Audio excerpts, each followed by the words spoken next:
Hi అండి, welcome to ఆసి vlogs. ఇవాళ వచ్చేసరికి దొండకాయలు ఈజీగా మనం ఎలా కట్ చేయాలో చూద్దాం. ఆనియన్ కట్టర్లో ఈ దొండకాయలు అయితే ఇలాగండి ఈ ముక్కలుగా ఇంత ముక్కలుగా చేసి వేయాలి. ఇలా చేయడం వల్ల మనకి టైం సేవ్ అవుతుంది. పొద్దున్న క్యారేజ్కి అసలు దొండకాయలు అంటే అసలు మనం ముట్టుకోము, దానికి ఒక గంట పడుతుంది దొండకాయ కూరకి అని చెప్పేసి. కాకపోతే ఈ ఆనియన్ కట్టర్లో ఇలా దొండకాయలు కట్ చేయడం వల్ల మనకి 1/2 kg దొండకాయలు ఒక 10 minutesలోనే కట్ అయిపోతాయి. కూర కూడా ఒక 10 or 15 minutesలో అయిపోతుందండి, త్వరగా మగ్గిపోతుంది. ఎందుకంటే చిన్న చిన్న ముక్కలుగా అయిపోతుంది కదా, సో త్వరగా అయిపోతుంది. ఎప్పుడైనా మీరు ఒకసారి ఇలా అయితే ట్రై చేయండి.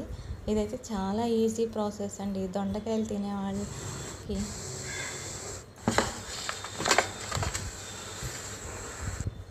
చూడండి ఎంత చిన్న చిన్న ముక్కలుగా ఒక 2 minutesలోనే కట్ అయిపోయినాయి. 1/2 kg దొండకాయలు అయితే నేను ఇలా కట్ చేసేసుకున్నాను.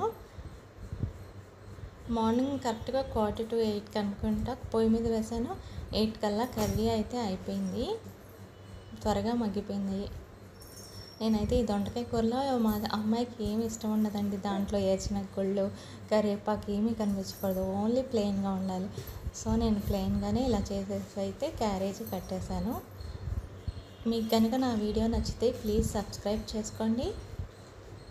థ్యాంక్ యూ అండి.